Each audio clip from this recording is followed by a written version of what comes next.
فرمایا جب بھی کوئی چیز ناپاک ہو جاتی ہے تو اس کو پاک کرنے کے لیے یا تو اس کو دھویا جاتا ہے یا پھر اس کو نہلایا جاتا ہے۔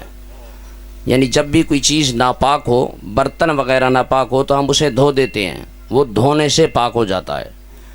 اور کبھی کبھی اگر انسانی جسم ہو وہ ناپاک ہو جائے تو اس کو نہلایا جاتا ہے تو وہ پاک ہو جاتا ہے۔ فرمایا جس طرح ظاہری چیزیں ناپاک ہو جائیں تو ان کو پاک کرنے کے لیے یا تو انہیں دھویا جاتا ہے یا انہیں نہلایا جاتا ہے، فرمایا ایک برتن وہ بھی ہے جو تیرے سینے میں لگا ہوا ہے، کبھی کبھی یہ بھی ناپاک ہو جاتا ہے۔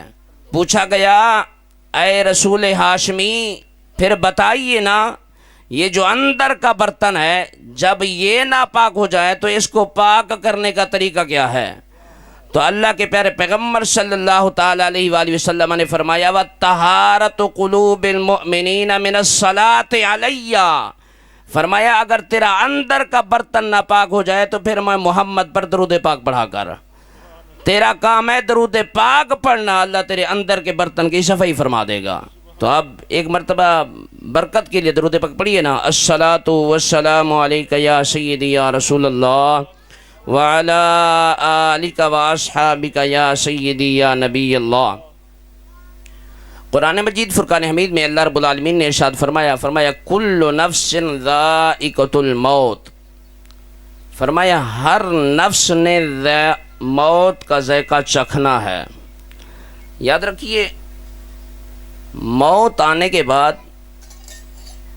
انسان مردہ نہیں ہو جاتا، ہم جس معنی میں مردہ سمجھتے ہیں، بلکہ وہ ایک اپنے نئے پیریڈ میں داخل ہو جاتا ہے، نئی زندگی میں داخل ہو جاتا ہے۔ کسی نے کیا خوب کہا نا کہ کون کہتا ہے موت آئی تو میں مر جاؤں گا، میں تو دریا ہوں سمندر میں اتر جاؤں گا۔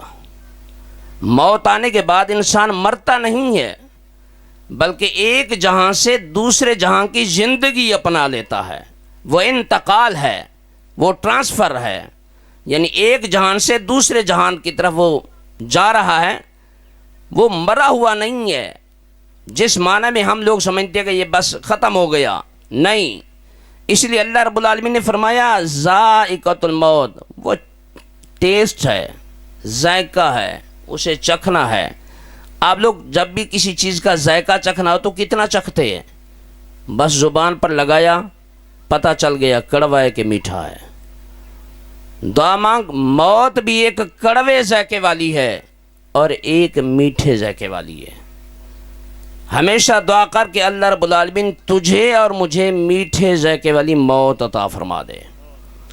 اور یاد رکھیے ہم جب بھی کوئی ایسی محفل میں آتے ہیں تو ہمارے 3 مقصد ہوتے ہیں اس محفل میں آنے کے۔ پہلا مقصد ہوتا ہے کہ مرنے والے کے لیے جو اس دنیا کو چھوڑ کر چلا گیا ہے، جس نے اپنی برزخ کی زندگی کو اپنا لیا ہے، اس دنیا سے بچھڑنے پر اس کے لیے استغفار کے لیے ہم آتے ہیں کہ وہ بیچارہ چلا گیا، یہ دنیا کو اس نے چھوڑ دیا، اس کے ساتھ اس نے قطع تعلق کر لیا، اب ہم اس کے لیے استغفار کرنے کے لیے آتے ہیں تاکہ ہمارا استغفار کرنا اس کے لیے بخشش کا سامان بن جائے۔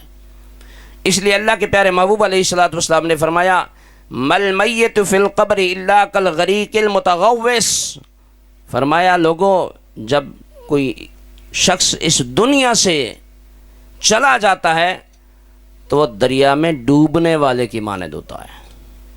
کس کی طرح ہوتا ہے؟ دریا میں ڈوبنے والے کی مانند ہوتا ہے۔ جس طرح کوئی شخص پانی میں ڈوب رہا ہو تو وہ بلاتا ہے، پکارتا ہے کہ یار کوئی ہو جو مجھے بچائے، کوئی ہو جو مجھے میرا ہاتھ پکڑے اور اس مجھے پانی کی دلدل سے مجھے نکالے، میری چند سانسیں جو ابھی اکھڑنے والی ہیں وہ چند سانسیں پھر سے مجھے عطا فرمائے۔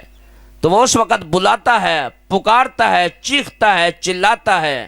اللہ کے پیارے محبوب علیہ الصلوۃ والسلام نے فرمایا قبر کے اندر مرنے والا بھی یہی کچھ کرتا ہے۔